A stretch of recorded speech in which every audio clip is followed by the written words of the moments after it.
The old people had ordered that the dancing should stop at 10 o'clock, but it was almost midnight before the carriages came lining up to the front door.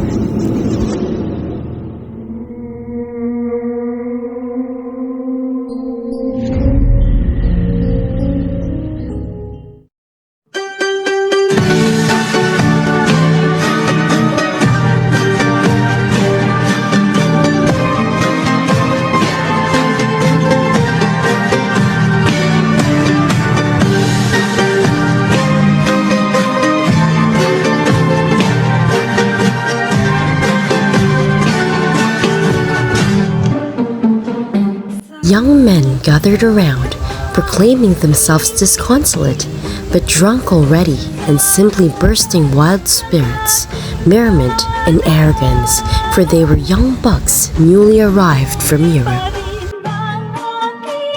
The girls were sighing amorously over those young men bawling below. They began crying to one another how carefree were men, but how awful it is to be a girl to be chased off to bed.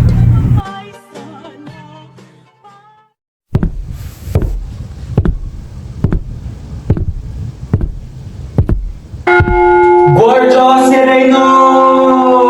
Alas 12 dado! And it was May again, and the witches were abroad in the night. For it was the night of divination, and the night of lovers, and there those who cared might peer into a mirror. Enough! Enough, Anastasia! We want to sleep! Go scare the boys instead, you old witch! She is not a witch. She is a maga. She is a maga. Born of Christmas Eve. Saint Anastasia, virgin and martyr. Huh? Impossible! She has conquered 7 husbands. Are you a virgin, Anastasia? No, but I'm 7 times martyr because of you, girls! Go on, old woman. Prophesy. Who shall I marry, old gypsy? You may learn in the mirror if you're not afraid. I am not afraid. I will go. Girls! You're making too much noise! My mother will hear and will come and pinch us all. Agida, lie down! And you, Anastasia, I command you to shut your mouth and go away! Your mother told me to stay here all night, my grand lady. And I will not lie down. Stay, old woman. Tell me what I have to do. Tell her! Tell her! You must take a candle, go into the room that is dark, and you must be alone. And say, mirror, mirror, show to me him whose woman I will be. And then, right after that, a man will appear in your left shoulder. And what if all does not go right? Then the Lord may have mercy on you. Why? Because you may see the devil. What nonsense! This is year 1847. There are no devils anymore. But where could I go, huh? I know. Down to the sala. It has that big mirror. No one is there now. No, Agueda! No! It is a mortal sin! You will see a devil! I do not care. I am not afraid. I will go.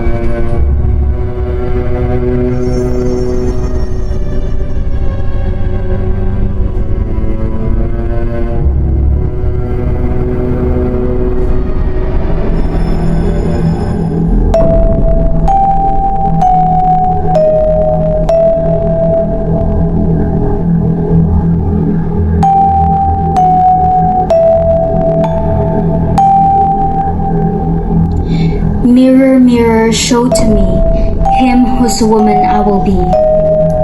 Mirror, mirror, show to me him whose woman I will be.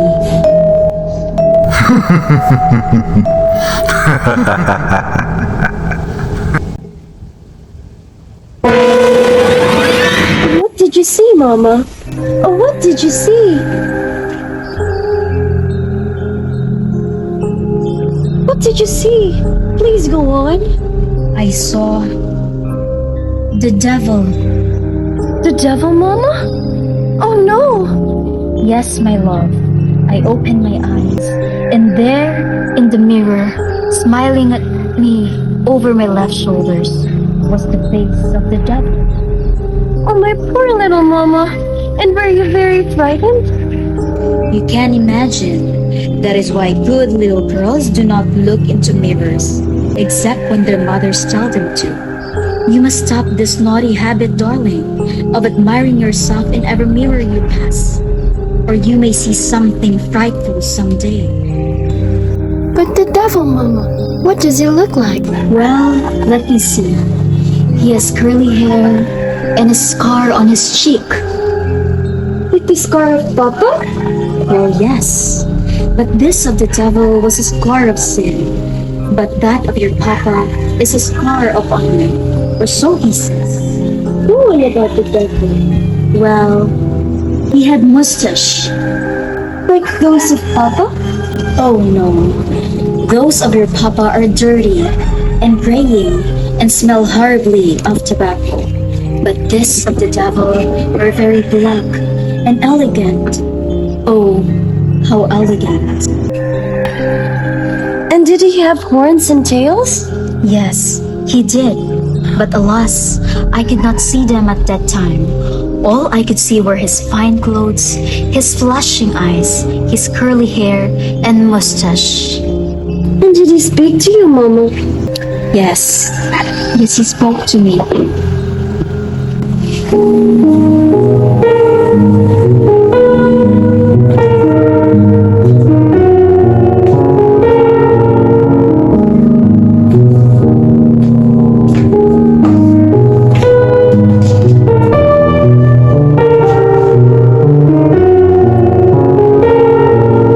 Charms like yours have no need for a candle, fair one. But I remember you. You are Agueda, whom I left a mere infant, and came home to find a tremendous beauty. And I danced waltz with, but you won't give me the polka. I have enough of your foolishness. Let me pass. But I want to dance polka with you, fair one.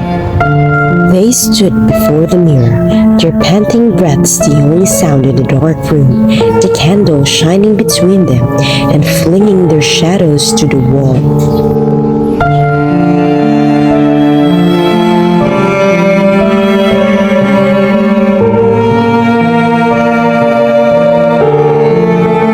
Let me pass. No, not until we have danced. Go to the devil. What a temper has my I Serana. am not your Serana. Who's then? Someone I know? Someone I offended grievously? Because you treat me. Because you treat my friends like your mortal enemies. And why not? I despise you. You go to Europe and you come back as elegant lords. And we poor girls are too tame to please you. We have no grace like the Parisians. We have no fire like the civilians. And we have no salt. No salt. No salt. How you weary me. How you bore me. You fastidious young man. But clearly, you do not despise yourself, senorita. You came to admire your charms in the mirror, even in the middle of the night. I am not admiring myself, sir. But perhaps you're admiring the moon? Oh, do not cry, little one. Please forgive me. Please do not cry. But what a brute am I? I was drunk and knew nothing of what I said. Let me go! No! Say you forgive me first! Say you forgive me, Agueda!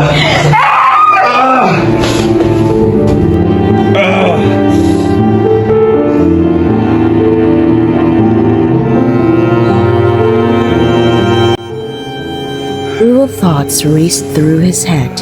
Oh, he would have his revenge. He would make her pay. But Judas, what eyes she had, and what a pretty color she turned when angry. He remembered her bare shoulders, the insolence of her neck, and her taut breasts. No lack of salt in the chrism at the moment of thy baptism. He sang aloud in the dark room, and suddenly realized that he had fallen madly in love with her. He ached intensely to see her again. at once. But alas, the heart forgets, the heart is distracted, and may time passes. The years grow old, while the hours, the days, the months, and the years pile up and pile up, till the mind becomes too crowded. Don Badoy Muntilla, now aged over 60, his eyes having grown quite dim and his legs uncertain.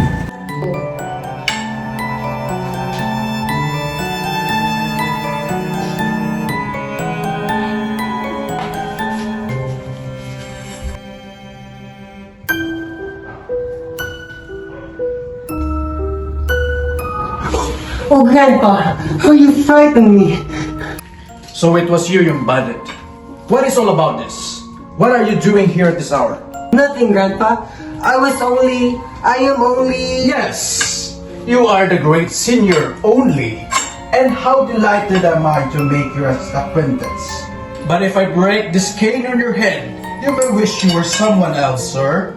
It was just foolishness, Grandpa. They told me I would see my wife. The boys at the school said that I would see my wife if I look in the mirror tonight and said, "Mirror, mirror, show to me her whose lover I will be." Now put your candle down, son, and let us talk this over.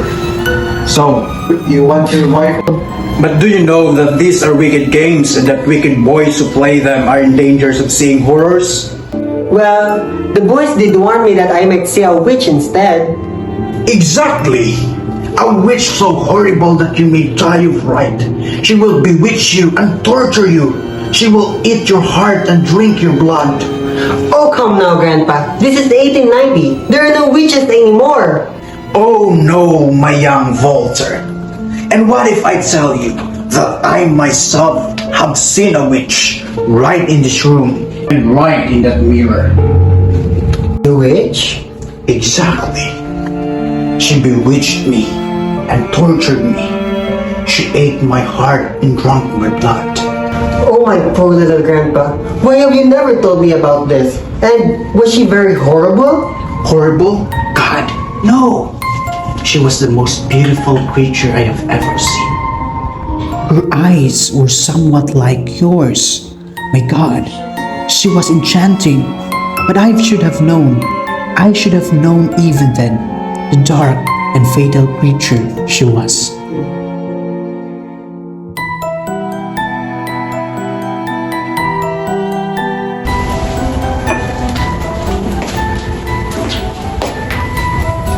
What a hard mirror this is, Grandpa.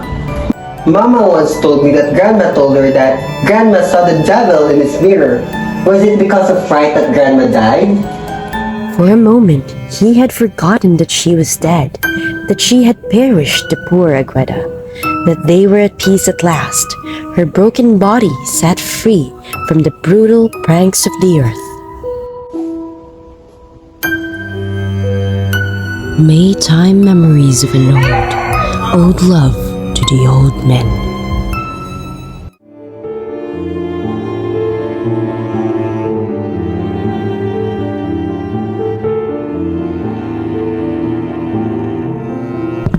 And from up the street came the clackety-clack of the watchman's boots and the mighty roll of his voice booming through the night. Alas 12 andado, Guardia Sereno,